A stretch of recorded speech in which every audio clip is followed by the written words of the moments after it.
Hi guys, it's Dr. YouTube here. It's Louder with Crowder, and he's talking to Chris Lieben from UFC, and they're talking about painkillers and drug problems and gun control. And I wanted to chime in here about painkillers, about how he's right about how the doctors just give out painkillers left and right, and then I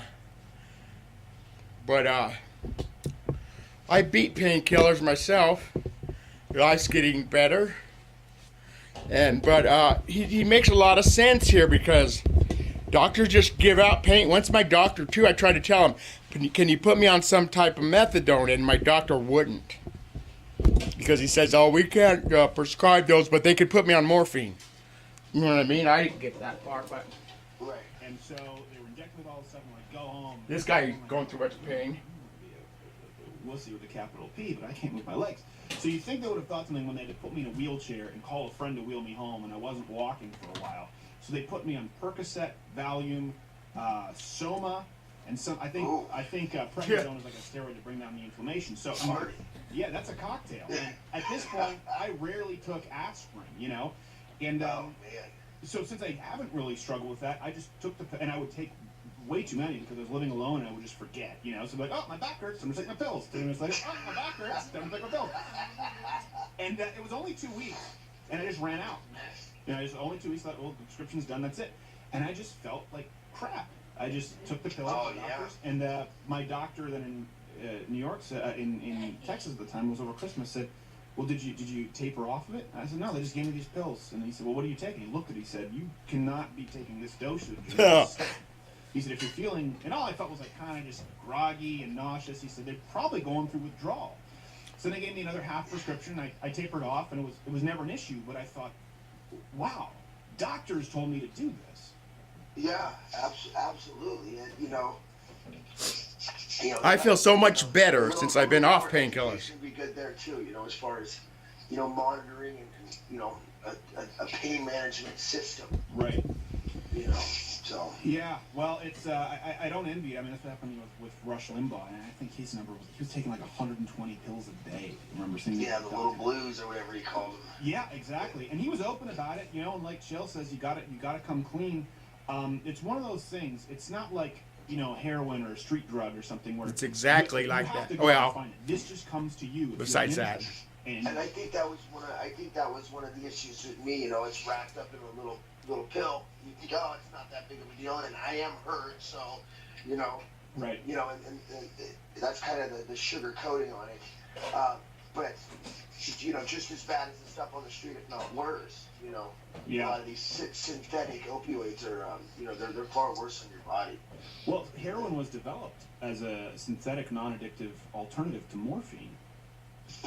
Talk about a screw-up.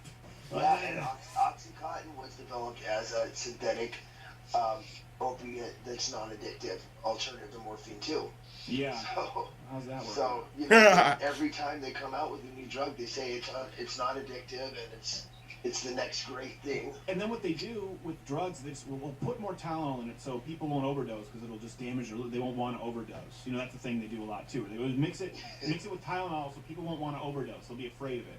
And it doesn't. I'm going like, why? Well, why don't you just? Is that the logic? Yeah. Why don't you just not give them the drug? Because big pharma. All right. I think we have to go. We'll go to the web extended version. Yeah. Okay. We've got to get going to this break. Okay. So for people listening terrestrially, the crippler cage fighting and my life on the edge, we are going to have an extended version where no doubt Chris would horrify FCC censors. So a lot of powder.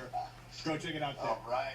Or just going on the web extended. It's funny like that. That just went. That's a half hour on radio that went by, but yeah, it is weird when you think, and I'm not one of those people who thinks there's no validity to these pain pills, you know, because then you have people who go, well, just smoke pot, and well, hold on a second. That's not a fixer-upper either, you know. It's just a dirty bomb. Well, I think we may have to agree to disagree on that one. I don't smoke pot. I'm just not a fan of it, you know. But honestly, I think it's better for you than alcohol, you know.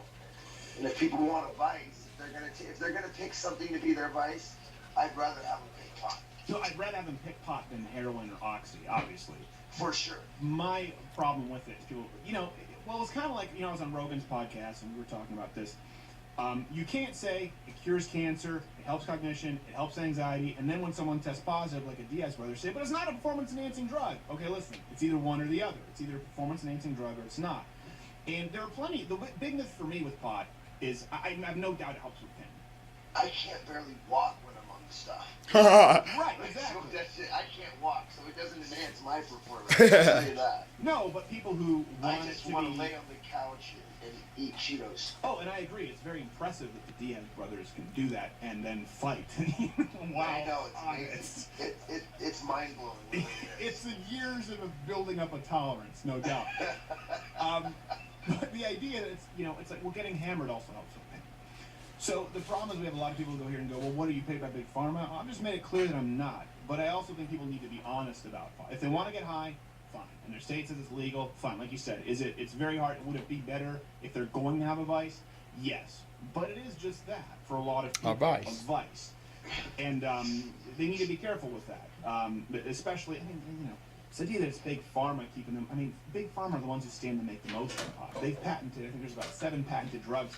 They just don't work really well. It's just not a very effective drug for medicine, but it's very effective at getting you high and feeling better. And if people want to do it, fine. Sounds like medicine to me. Well, maybe. Well, so would be a fifth of bourbon. It makes you feel pretty good. That's been my problem. Yeah, well, you've talked about that. Self-medicating. Have you ever been diagnosed like ADHD or something? Probably, right? Yeah.